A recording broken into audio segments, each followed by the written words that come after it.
Hello दोस्तों, स्वागत है एक बार फिर से आपका मेरे चैनल पे लीगल न्यूज 127 पे। जी हाँ दोस्तों, आपने बिल्कुल सही सुना। अब पति की प्रॉपर्टी में पत्नी का कोई अधिकार नहीं है। और चाहे क्यों ना पति ने प्रॉपर्टी है जो पत्नी के नाम से खरीदी हो, फिर भी उसमें पत्नी का कोई अधिकार नहीं होगा। एक ऐसे ही सुप्रीम कोर्ट का जजमेंट आया था अभी, तो उसमें सुप्रीम कोर्ट ने क्लियर कर दिया। अब ये क्या सारी चीजें हैं मैं आपको बताऊंगी। चैनल पर नए जुड़े हैं तो चैनल को लाइक करना, शेयर करना, सब्सक्राइब करना बिल्कुल न भूलिए। साथ ही बेल आइकन दबा दीजिए ताकि आपको टाइम टाइम पे मेरे वीडियो की नोटिफिकेशन मिलती रहे।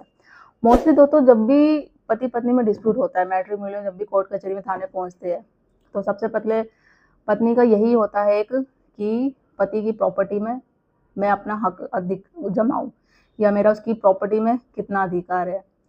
और मोस्टली ये कभी कभी क्या करते हैं, जब पति प्रॉपर्टी खरीदते हैं, एक मैं बात बताऊं, जब भी प्रॉपर्टी खरीदी जाती है ना, तो रजिस्ट्री होती है। रजिस्ट्री के समय स्टैम्प ड्यूटी लगती है और उस स्टैम्प ड्यूटी पर टैक्स लगता है। तो आमतौर पे जब भी हम प्रॉपर्टी करते हैं ना, तो पति लोग ये समझते हैं कि अगर उन्होंने प्रॉपर्टी अपने नाम से खरीदी तो उसमें क्या होता है, स्टैम्प ड्यूटी का जो टैक्स है बहुत ज़्यादा लगता है। और अगर जॉइंट खरीदी, मतलब हस्बैंड और अपने नाम दोनों पे, तो उसमें नॉर्मल लगता है। वाइफ के नाम से अगर प्रॉपर्टी खरीदते हैं तो टैक्स समझो ना के बराबर ही लगता है। तो मोस्टली यही सोचते हैं कि बोलो चलो ठीक है, टैक्स ना देना पड़े, टैक्स कम लगे। बहुत ही कम लगता है जब लेडीज के नाम से खरीदते प्रॉपर्टी।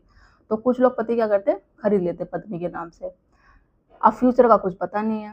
अब वही जब फ्यूचर में लड़ाई झगड़ा होता है, डिस्प्यूट होता है, तो पत्नी भाई ये समझती है कि भाई पत्नी प्रॉपर्टी है जो भाई पति की, हस्बैंड की, वो तो मेरे नाम से है, तो क्यों ना मैं इसे हड़प लूँ। मेरे नाम से है, ये क्या ही कर लेगा। इसको झूठे केस में भी फंसा दूंगी, प्रॉपर्टी भी अपने नाम कर लूंगी। और ये होता है बहुत केसों में। आपके साथ भी हो रहा होगा। जिनके साथ ये हो रहा है सिचुएशन, मुझे कमेंट में करके जरूर बताइएगा। और वो क्या कर रहे हैं अभी इस समय, क्या उनके साथ अभी उनका जो केस है किस मोड़ पर है, या उनको पता है ये सारी चीजें होती है। आप उसके, अगर पत्नी के नाम से प्रॉपर्टी है, वो वापस आप कैसे ले सकते हैं या नहीं ले सकते हैं, तो जरूर मुझे बताइएगा। और कोई हेल्प चाहिए तो फिर भी ठीक है, तो अपना कमेंट में करके बता दीजिएगा। बात करना चाहते हैं, जैसे मैं अपना हमेशा कहती हूँ, नंबर मैं शेयर कर देती हूँ डिस्क्रिप्शन पे मेरी टीम का, या मुझसे बात कर सकते हैं तो अपॉइंटमेंट बुक करके कर सकते हैं। तो अब हम बात करते हैं, जैसे बोला था कि आमतौर पे यही होता है हस्बैंड के साथ। पत्नी को पता चल गया भाई उसके नाम से प्रॉपर्टी है। अब पति ने तो भाई प्रॉपर्टी खरीदी पत्नी के नाम से इसलिए कि उसको कोई फायदा मिले। फायदा क्या, कि टैक्स उसको कम देना पड़ेगा। जहाँ उसका बहुत ज्यादा टैक्स लगता, तो उसने सोचा पत्नी के नाम से ले लेता हूँ, भाई मेरी पत्नी है, शादी होकर आई है, ये क्या ही करेगी। अब उसने ट्रस्ट के बेस पे किया।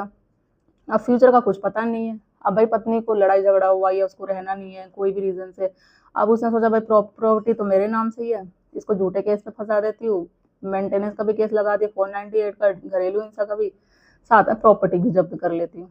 कोर्ट में पहुंच जाओगे। तो एक बात बताऊं, जब रजिस्ट्री आप कराते हैं ना प्रॉपर्टी की, तो जो पेमेंट होती है उस समय, तो जो चेक नंबर, जैसे पेमेंट होती है चेक के थ्रू होती है या डीडी के थ्रू, या आपने कोई लोन के थ्रू किया हो, तो जो लोन वाले आपको पेमेंट देंगे वो भी चेक के थ्रू देंगे। तो उस चेक नंबर का भी, चेक नंबर जो होता है वो नोट किया जाता है रजिस्टर के समय। या डीडी आप दे रहे हैं, डीडी के थ्रू पेमेंट, तो वो डीडी नंबर नोट किया जाता है। ट्रांजेक्शन कोई कर रहे हैं तो ट्रांजेक्शन नंबर नोट किया जाता है।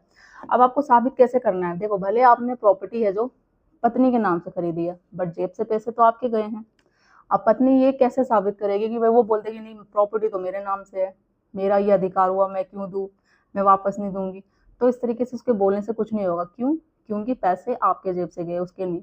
अगर वो ऐसा कोर्ट में बोलती है कि प्रॉपर्टी मेरी है, तो कोर्ट में उसको साबित करना पड़ेगा। वो कैसे, कि पेमेंट उसने कैसे दी है।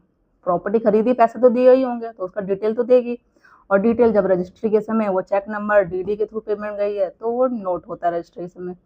और वो साबित कर नहीं सकती, सिंपल सी बात है, क्योंकि उसने तो पेमेंट करी नहीं है। और आपके पास सारी डिटेल होगी, रजिस्ट्री नंबर अब जब करवाई है, आपका चेक नंबर जो आपने दिया, डीडी नंबर, सारा डिटेल कि आपने पेमेंट या ट्रांजेक्शन करी है, ट्रांजेक्शन नंबर वो आप साबित कर लेंगे। तो पत्नी कुछ भी कर ले भाई, ना वो आपकी प्रॉपर्टी में अपना अधिकार ले सकती है, या फिर उस आपने कोई प्रॉपर्टी खरीद भी ली है उसके नाम से, तो फिर भी उसका कोई अधिकार नहीं है। वो उसको वापस देना ही पड़ेगा। देना ही क्या पड़ेगा, उसको था ही नहीं, कोर्ट में केस कर भी देती है ना, तो end of the case, end of the यही सॉल्यूशन आएगा कि प्रॉपर्टी भाई आपके नाम से हो, भले क्यों ना आपने प्रॉपर्टी अपने पत्नी के नाम से करी हो। और एक चीज होती है ना कि नहीं भाई इसके दादा पूर्वज के नाम से प्रॉपर्टी है तो फिर मेरा अधिकार होगा, उसमें कोई नहीं होगा। पत्नी का अधिकार होता है सिर्फ पति की खुद की, जब उसकी अपने नाम की प्रॉपर्टी होती है और वो चाहेगा तो जब देगा, जबरदस्ती पत्नी नहीं ले सकती है कि भाई मेरे नाम से प्रॉपर्टी, या मैं इसको घर से बाहर निकाल दूंगी, प्रॉपर्टी में पूरा कब्जा कर लूंगी, हड़प लेती हूँ पूरी प्रॉपर्टी को, ऐसी सोच आ जाती है। ठीक है, अब मैं इसको बताऊंगी, झूठे झूठे केसों में फंसा दिया, कोर्ट के चक्कर कटवा रहे हैं, मेंटेनेंस अलग लगा दिया, आप डिवोर्स के बाद एक होती है, या फिर समझौता करना है तो एक अच्छी खासी रकम भी डिसाइड कर ली कि भाई समझौता कर ले, ये एलिमनी मुझे ये अमाउंट दे दे, और वो सोचते भाई प्रॉपर्टी भी चली जाएगी, तो भाई नहीं प्रॉपर्टी भी नहीं दूंगी, अगर तुझे प्रॉपर्टी चाहिए तो एक एक उसमें एक और हो जाता है, एक टर्म एंड कंडीशन, भाई तू ये मुझे दे। तो ये बहुत सारे हस्बैंडों के साथ ऐसी सिचुएशन आ रही है, होते हैं, गुजर रहे हैं। मेरे पास इससे पहले वैसे कमेंट आ रहे थे, काफ़ी कॉल्स में भी आती है तो बोलते हैं, और केस भी ऐसे आ रखे हैं कि भाई वो तो अपनी प्रॉपर्टी खरीदते पत्नी के नाम से, टैक्स कम देना पड़ेगा हमें, स्टैम्प ड्यूटी जो टैक्स होती है वो कम देना पड़ेगा, बट पत्नी उसी चीज़ का फ़ायदा उठाती है। वो ने सोचा कि भाई मेरे नाम से प्रॉपर्टी हो गई, अब तो मैं तो कुछ भी कर सकती हूँ, इसको ही घर से बाहर निकाल दूंगी, पति को, ससुराल वालों को, सास ससुर को ही। तो ये गलत सोच होती है। जो भी महिलाएं ये सोच रही हैं कि अगर उनके नाम से प्रॉपर्टी है तो वो उनका हक हो गया, उसमें पति का कोई हक नहीं है, वो प्रॉपर्टी उनके नाम से है तो उन्हीं वही हक जमाएगी, तो ये आपकी गलतफहमी है। क्योंकि कोर्ट में आपको प्रूव करना पड़ेगा कि आपने प्रॉपर्टी खरीदी है, जब रजिस्ट्री करवाई थी तो आपने पेमेंट कैसे दी है, और वो आप नहीं कर पाओगे क्योंकि आपने पेमेंट करी नहीं है, प्रॉपर्टी तो आपने खरीदी नहीं, क्योंकि पैसे तो पति की तरफ से गए, उसने करे और उसके पास सारे प्रूफ है, वही दे देगा। तो ये सारा सब चीज़ करने से पहले आप 100 बार सोचो, इससे कोई फ़ायदा नहीं होगा, नुकसान ही नुकसान है। नुकसान क्या है? आप अपनी ज़िंदगी ख़राब कर रहे हो, पति की ज़िंदगी ख़राब कर रहे हो, दोनों की ही हो रही है। इन फ्यूचर दोनों को ही आपको साथ में रहना है, नहीं रहना तो ये फालतू के कोर्ट कचहरी थाने जाने में से कुछ फ़ायदा नहीं होता, नुकसान ही होता है। एक ऐसा वो वक्त आएगा, सिर्फ आप पैसे, प्रॉपर्टी सबके लिए कोर्ट कचहरी के चक्कर काट रहे हो, फिर उस वक्त जब आप रोओगे ना कि नहीं सच में मुझे ऐसा नहीं करना चाहिए था, मुझे अपने पति के साथ रहना है, ससुराल रहना है, तो उस वक्त बहुत देर हो चुकी होती है।